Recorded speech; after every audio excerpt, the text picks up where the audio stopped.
What's going on, everybody? Doc from Average Gamer Guys, back yet again. Some more Halo Wars 2 action, and today we're talking about something that I've been trying to kind of fight through over the last little bit, which is trying to work in solo queue ranked matches. So for those of you that don't know, a lot of you probably do. With Blitz, you're only really getting 2v2s and 3v3s ranked. Now for regular multiplayer, they do have the solo war option, and then obviously still have 2v2s and 3v3s. So this is probably a little bit more specific to Blitz, I would say. But I think generally you can take a few of these strategies and at least some of these discussion points with you towards and work them into multiplayer as well.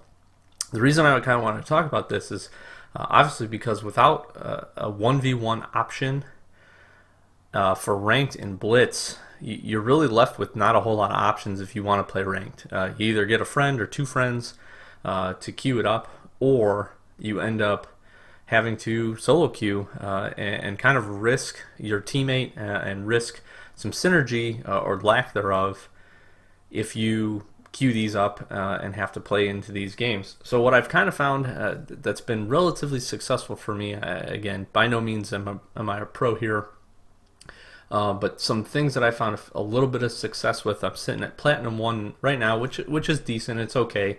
It's definitely not the best. I think when I finished my placement matches, I was about 5-5, and that's kind of where it sat me. And a few of those, about half of them, I would say I played with Sloth, and about the other half I think I played without.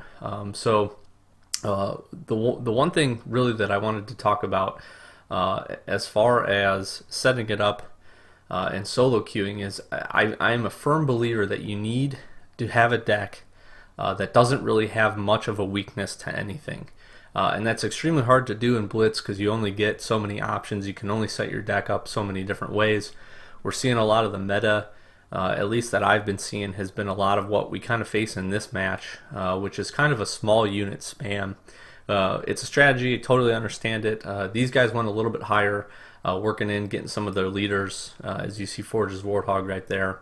But a good mix, and it seems like a lot of the people that I've been playing essentially is a lot of teammates. So if you're solo queuing this up, you kind of put yourself at a disadvantage because if they've done any type of strategic setup or anything prior to, they're going to have two decks that probably complement each other pretty well.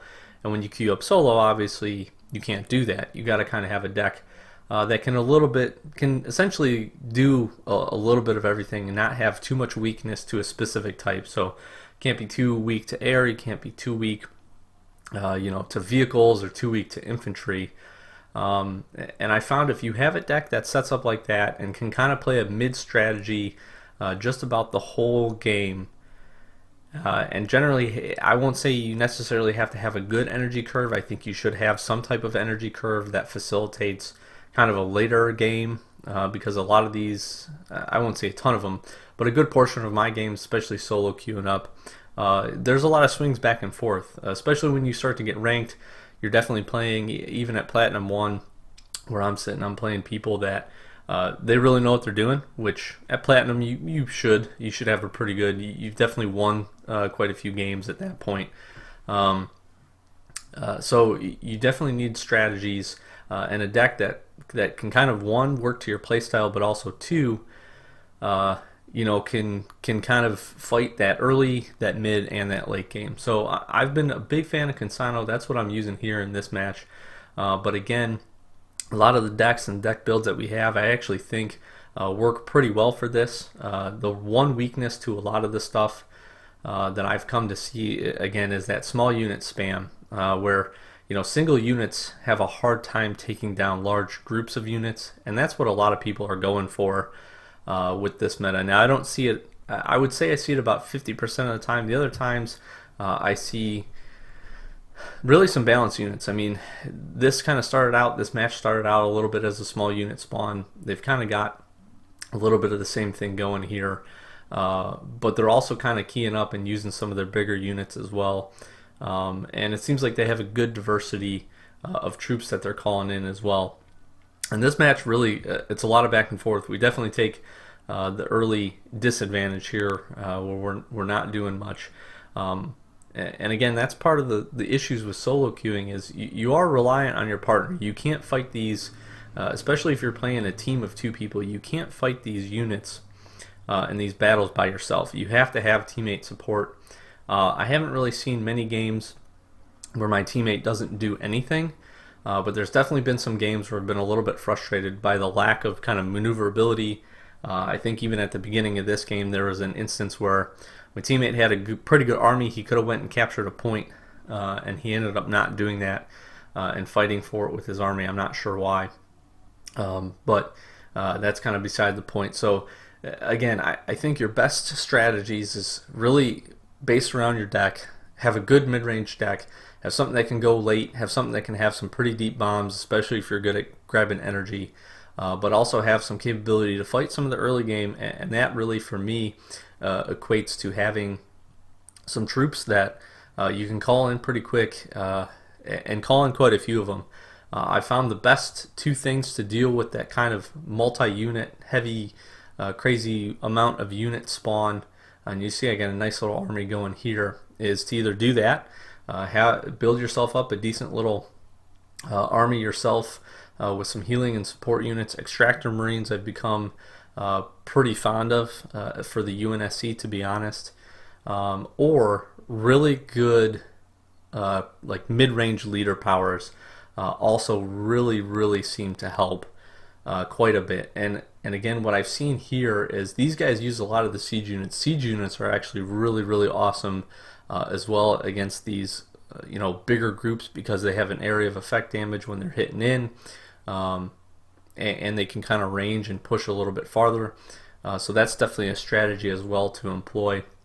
And I think having a good mix of all of that in your deck, having 4 or 5 cards dedicated to being able to kind of create a small army. For UNSC, an example would be maybe Extractor Marines, a Cyclops, a Wolverine, your Nightingale, and maybe a Warthog or another set of infantry, because that's a lot of what times you'll see.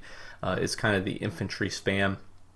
So being able to set that up and have that where you can call that stuff in pretty readily, especially kind of near the earlier game, is definitely beneficial. But then as you see, my partner ends up doing pretty well here, and something that he ends up employing quite well is the fact that he kind of has some late game strategies. So you see him bring the Scarab in, that kind of contests this point. The red team that we're fighting, they have 2 Condors, so they're kind of working and trying to go that late game strategy with those uber units, if you will. I'm not so much a fan of those because, again, they don't last. They're going to get some quick pickups, but not do too much there. I prefer higher units, but just kind of remember. And then the other big strategy for me when I'm queuing up these things in solo is fight your fight, try to help where you can. And you have to, I found a lot, you really have to push to grab the points. You have to push yourself to grab points. You have to push yourself to grab energy. I hate to say it, but you can't always rely on your teammate to do those things. I've definitely had a lot of teammates that don't go for energy at all, or don't fight for points a lot. And that makes it tough.